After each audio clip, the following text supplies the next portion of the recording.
Paz do Senhor, irmãos.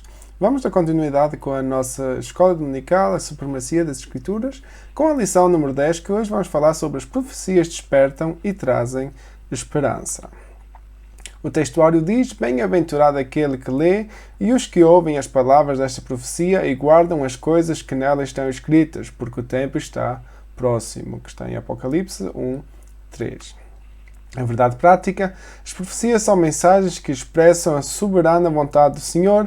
Elas servem para alertar o povo de Deus, produzindo esperança e confiança nas promessas divinas. A leitura bíblica em classe encontra-se em Jeremias 1, do versículo 4 até o versículo 10. Assim veio a mim a palavra do Senhor, dizendo: Antes que formasse no ventre eu te conheci, e antes que saísse da madre te santifiquei, e às nações te dei por profeta. Então disse eu: Ó Senhor Jeová, eis que não sei falar porque sou uma criança. Mas o Senhor me disse: Não digas, eu sou uma criança, porque onde quer que eu te enviar irás, e tudo quanto te mandar dirás. Não temas diante dele, porque eu sou contigo para te livrar, diz o Senhor. E estendeu o Senhor a mão, tocou-me na boca e disse-me o Senhor: Eis que ponho as minhas palavras na tua boca. Olha, ponho-te neste dia sobre as nações e sobre os reinos para arrancares e para derrubares e para destruires e para arruinares e para edificares e para plantares. Joel 1, do versículo 1 até o 3 diz: Palavra do Senhor que foi dirigida a Joel, filho de Petuel. E ouvi isto, vós, anciões, e escutai todos os moradores da terra. Aconteceu isto em vossos dias, ou também nos dias dos vossos pais? Fazei sobre isto uma narração a vossos filhos e vossos filhos a seus filhos e os filhos destes a outra geração. E Apocalipse 1, do versículo 1 até ao 3, revelação de Jesus Cristo, a qual Deus lhe deu para mostrar aos seus servos as coisas que brevemente devem acontecer, e pelo seu anjo as enviou e as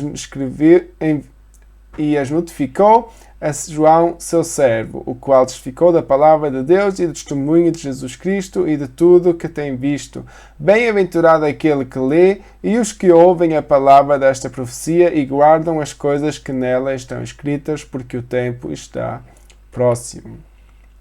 Vamos à introdução, então, deste tema, que é um tema muito importante. Nós vamos falar sobre as profecias do Antigo Testamento, algumas delas que já se cumpriram no Novo Testamento com a vinda de Jesus Cristo e algumas por quais nós ainda estamos esperando, e vamos então perceber quais são elas e quais foram os profetas do Antigo e do Novo Testamento. Introdução: os livros proféticos do Antigo Testamento se dividem em profetas maiores e profetas menores, que, como já explicámos nas lições anteriores, não tem nada a ver com o tamanho dos profetas, nem tem a ver com a importância dos profetas, mas muito mais com o tamanho dos livros, do conteúdo que eles escreveram. A designação serve para diferenciar o tamanho dos livros e não o grau de importância de seus autores. Os profetas maiores são Isaías, Jeremias, Lamentações, Ezequiel e Daniel. Já os outros 12, de Oseias a Malaquias, são os profetas menores. No Novo Testamento, apenas o livro do Apocalipse é classificado como profético. A mensagem deste livro desperta e, ao mesmo tempo, produz esperança para o povo de Deus. Tópico 1. Os profetas maiores. Ponto 1. Os profetas e a profecia. A palavra grega profetas significa proclamador e intérprete de revelação divina. No hebraico, a palavra frequentemente usada é nabi, como sendo aquela que declara uma mensagem em nome de Deus. Os profetas tinham acesso à presença dos reis, ofereciam-lhes assessoramento e, quando necessário, até censuravam os seus atos. O dicionário Vine atesta que o termo grego para profecia é profeteia, que significa descrição antecipada da vontade de Deus, quer com referência ao passado, quer do presente ou futuro. A Bíblia registra que Deus falou muitas vezes e de várias maneiras por meio dos profetas. Amém? Então nós percebemos que no Antigo Testamento a profecia era algo essencial. Nós sabemos que no Antigo Testamento existia a lei mosaica e não havia muito mais. Não é? Todos os livros que nós hoje conhecemos da Bíblia eram escritos com o tempo. Não é? Falam da história, falam das leis que Deus deu e falam da história do povo de Israel, assim como as crônicas que eram escritas pelos escribas do rei etc. E assim também havia, então, os profetas que eram usados por Deus para falar com o povo, mas também falar com os reis. Nós sabemos, por exemplo, o profeta Samuel, que foi aquele que falou com Saul e o consagrou para ser rei, né? E mais tarde também foi o que consagrou Davi, depois de Saul ter caído, ter pecado perante Deus, e Deus ter decidido que já não queria que Saul fosse rei desse povo. Né? Então nós vemos que os profetas já naquele tempo tinham uma função muito importante, que era falar daquilo que era a vontade de Deus. Nós hoje temos uma certa facilidade, porque nós temos a palavra de Deus escrita, que nos ajuda a compreender isso. Mesmo assim, não vamos desvalorizar as profecias e aquilo que está escrito na palavra de Deus, escrito para o nosso tempo, para a nossa vida. Amém? Ponto 2. Os profetas Isaías e Jeremias. Isaías e Jeremias profetizaram no reino de Judá. Isaías denunciou a rebeldia do povo e apontou o cativeiro com juízo divino. Predisse o retorno de Judá do exílio e profetizou a respeito de Cristo, tal como seu nascimento de uma virgem, sua descendência de Davi e o seu ministério libertador. Jeremias igualmente vaticinou a queda de Judá por causa do pecado, anunciou a restauração do remanescente e a chegada de Cristo como um renovo de justiça. Nas Lamentações temos os registros do clamor de Judá pelo perdão divino. Ambos os profetas anunciaram despertamento e esperança. E aqui já vamos ver algo muito interessante, se nós formos continuar a ler e vamos com o tempo perceber ainda melhor, que os profetas tinham sempre uma missão muito clara. Falar com o povo, exortá-los sobre os erros que eles estavam cometendo, mas sempre também apontando que Deus estaria com eles em meio às dificuldades e que Deus estava preparando um plano, tinha algo melhor, que era o Messias que estava por vir, que era Jesus que estava por vir. E nós podemos ver que todas essas profecias que apontavam para Jesus se concretizaram com a vinda de Jesus no Novo Testamento. Amém? Vamos ler alguns destes textos. Vamos ler Isaías 7:14, que diz o seguinte: Portanto, o mesmo Senhor vos dará um sinal. Eis que uma virgem conceberá e dará à luz um filho, e será o seu nome Emanuel. Amém? Então nós vemos aí que Deus estava, através do profeta Isaías, dizendo que haveria de vir um bebê, havia de vir uma criança que seria enviada por Deus por uma virgem. Que uma criança venha ao mundo é algo comum, mas que uma criança venha ao mundo por uma virgem não é comum, e foi a única vez que isso aconteceu. Foi com Maria, como nós sabemos, que foi a mãe terrenal de Jesus. Né? Vamos ler também Isaías 11:1. Isaías 11, versículo 1, que diz: Porque brotará um rebento do tronco de Jessé, e de suas raízes um renovo frutificará. Amém? Então, Jessé, que era o pai de Davi, então nós percebemos que haverá uma descendência por parte de Davi, haverá uma descendência dessa família, e nós, se formos ver a genealogia que depois podemos ler em Mateus, nós percebemos que desde o início Deus já tinha preparado a vinda de Jesus. Né? Se nós podemos ver, reconstruir através das várias genealogias que estão na Bíblia, tanto em Mateus como em Lucas, como no Antigo Testamento, nós podemos perceber que Jesus já vinha de descendência desde Adão. Né? Dá para ver os nomes importantes como Adão, Abraão, como Davi e depois, mais tarde, também Jesus, né? Que foi e é o nosso Senhor e Salvador. Amém? Vamos continuar. O terceiro ponto, os profetas Ezequiel e Daniel. Ezequiel e Daniel profetizaram na Babilônia. Judá estava no exílio e tinha o coração obstinado. Ezequiel foi levantado para os admoestar no cativeiro, lembrar de que a restauração requeria arrependimento, e pronunciou a Cristo como pastor e rei. Daniel também foi para o exílio, porém como um dos oficiais da corte. Ele entendeu que o cativeiro duraria 70 anos. E passou a clamar por misericórdia. Como resposta, Deus lhe revelou o tempo da restauração da nação, a vinda de Cristo, como advento do Anticristo e o julgamento final. Essas profecias despertaram a esperança de reconciliação com Deus. Amém? Aqui mais uma vez, dois profetas estes dois durante o tempo do exílio, enquanto Judá e Israel estavam cativeiros na Babilônia, como também na Assíria, e nós podemos perceber aqui, então, em meio àqueles tempos difíceis, que de verdade Deus estava no controle, enviando os seus profetas, deixando os seus profetas falar com o seu povo, e nós vimos que Daniel teve, por final, até uma grande influência. Ele foi sempre muito bem visto perante os reis que reinaram durante a sua estadia na Babilônia, e nós percebemos então que esses profetas são usados por Deus para, por um lado, o povo não perder o foco em Deus, mas também para influenciar e fazer a diferença também perante os governantes. E eu acho que isso é algo muito importante também para o nosso tempo, para nós percebermos que nós devemos de ser influência, nós devemos continuar a orar pelos nossos governantes, nós devemos de ser aqueles que influenciam e não ser aqueles que são influenciados. Muitas vezes nós somos aqueles que somos influenciados pelo mundo e não somos aqueles que estamos a mudar o mundo. E é algo que é muito importante, algo que nós devemos de ter em mente, porque Deus quer fazer isso através de nós. Se não formos nós a servirmos a Deus e fazer a vontade de Deus, não vai ser o mundo que vai fazer a vontade de Deus. Amém? Então, isso é algo muito importante que nós aprendemos com os profetas, e devemos pedir a Deus que continue a falar connosco através da sua palavra, através da maneira que Ele pretende falar connosco. Amém? O tópico 2, os profetas menores. Ponto 1, os profetas do Reino do Norte. Como nós já falámos nas lições anteriores, houve um tempo, pouco depois de Salomão ter falecido, houve uma grande confusão, houve uma grande inimizade entre certos reis no reino de Israel, e então houve uma divisão para o Reino do Norte, que continua a Bíblia a chamá-lo por Israel, né? E o Reino do Sul, que era o reino de Judá, a qual pertenciam às tribos de Judá e Benjamim, e no norte as restantes 10 tribos. Então, os profetas do Reino do Norte. 2 profetas menores profetizaram para Israel, Amós e Oseias. Amós profetizou quando Israel vivia grande prosperidade.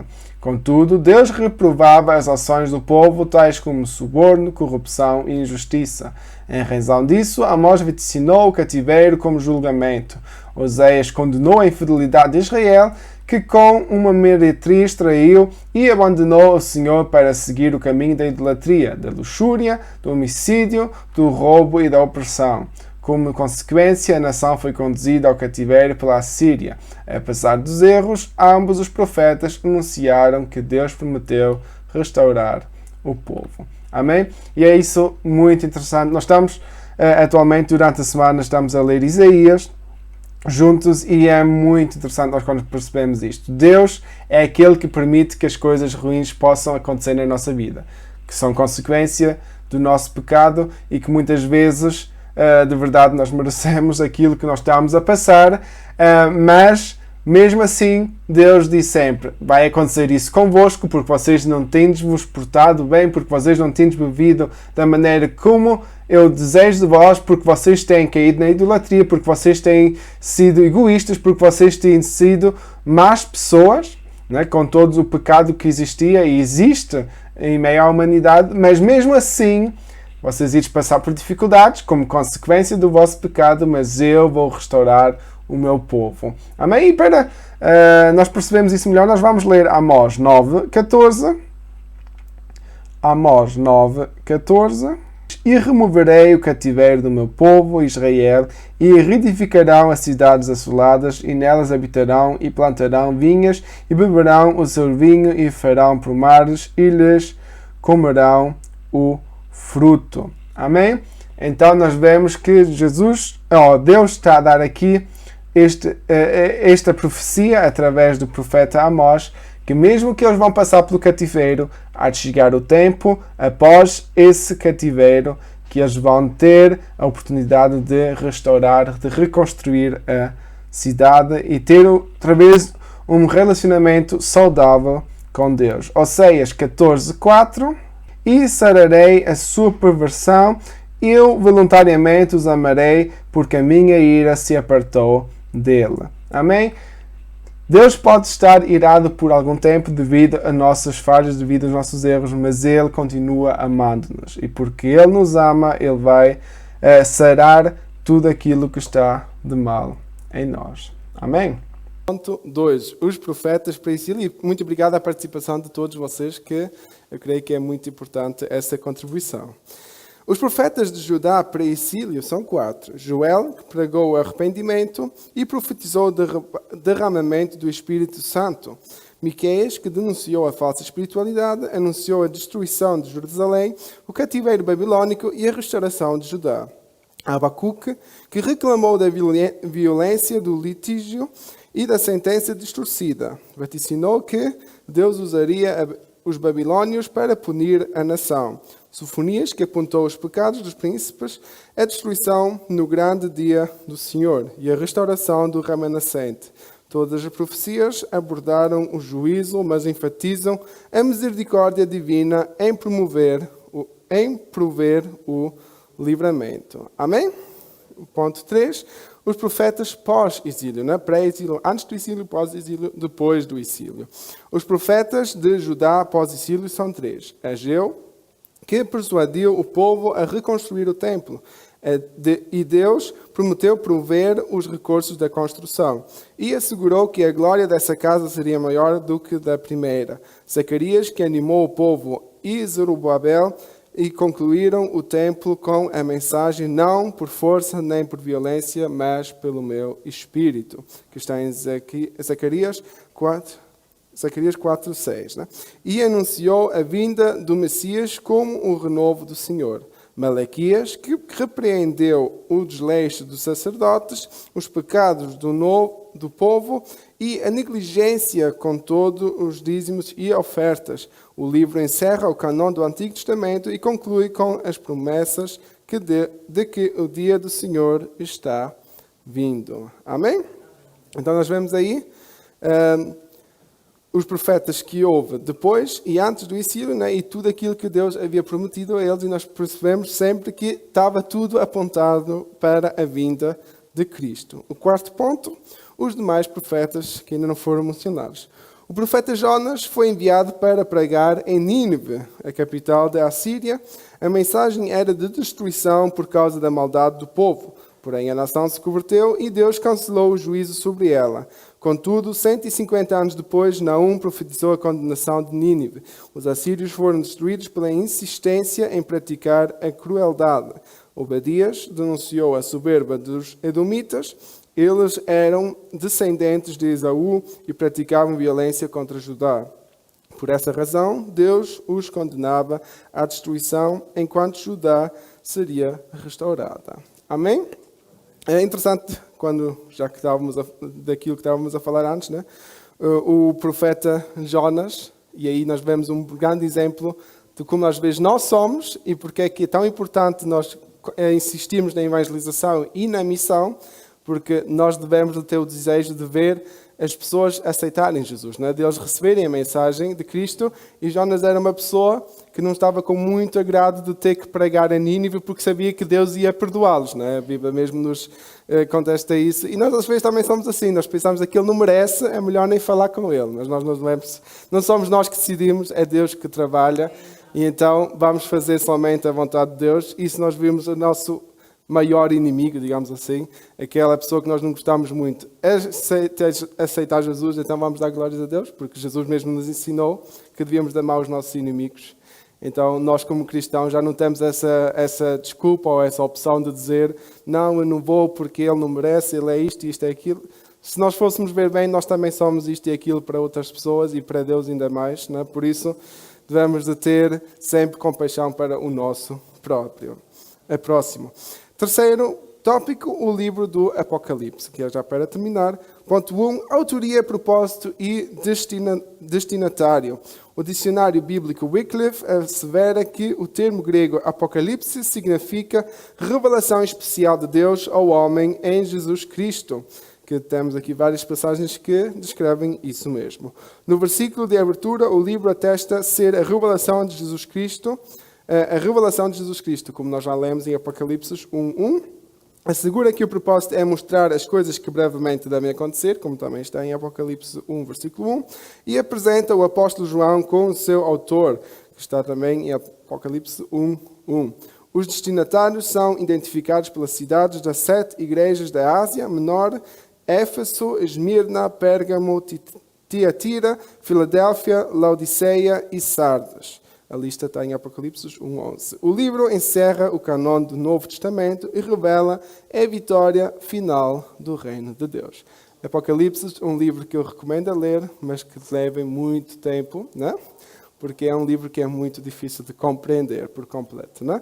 Mas é um livro que fala às igrejas daquele tempo e é um livro que fala à igreja do nosso tempo, né? Fala conosco e que vai nos ajudar a compreender como pode ser o final. Por completo só o Senhor sabe como é que vai ser, porque esta revelação, né? Muitos pastores, muitos teólogos têm tentado explicar mais ou menos como é que vai ser, mas por completo só o Senhor é que sabe, né?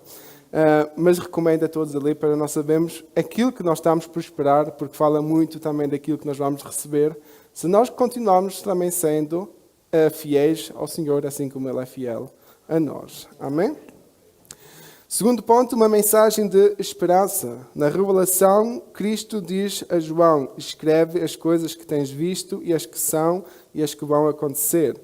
Significa o registro do passado, presente e futuro. No passado, João testificou a palavra de Deus. No presente, todos devem guardar as palavras da profecia. No futuro, irá-se cumprir a esperança da volta de Jesus. Desse modo, o livro nos ensina a viver como Deus no presente, a fim de participar da eternidade com Ele. As revelações do futuro atestam que Deus controla a história. Satanás será derrotado, o pecado será banido e aqueles que vencerem herdarão a nova Jerusalém. Por isso somos encorajados a clamar: ora vem, Senhor Jesus. Né? Apocalipse 22, 20. Então nós vemos que o propósito de verdade de Apocalipse é de nos dar esperança, é de nós de verdade percebermos que tudo aquilo que está a acontecer ao nosso redor já não terá valor. O mais importante é nós olharmos para Cristo. Tudo aquilo que nós possamos ganhar aqui já não será importante e que, de verdade, Satanás será derrotado finalmente, né, e já não terá mais influência sobre os cristãos. Amém? Conclusão. Como sempre. Agora, a mensagem dos profetas é de suma importância para despertar o cristão. Nos livros proféticos, a soberania, a justiça e a misericórdia divina estão claramente reveladas. Os fatos narrados comprovam o poder, a autoridade e o controle divino sobre todas as coisas. Eles nos servem de experiência de fé que produz esperança. Amém? E vamos terminar lendo Romanos 5, versículo 4.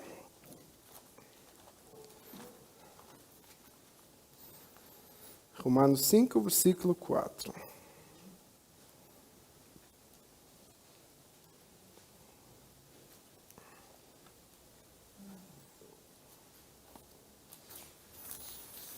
Quem encontrou pode ler.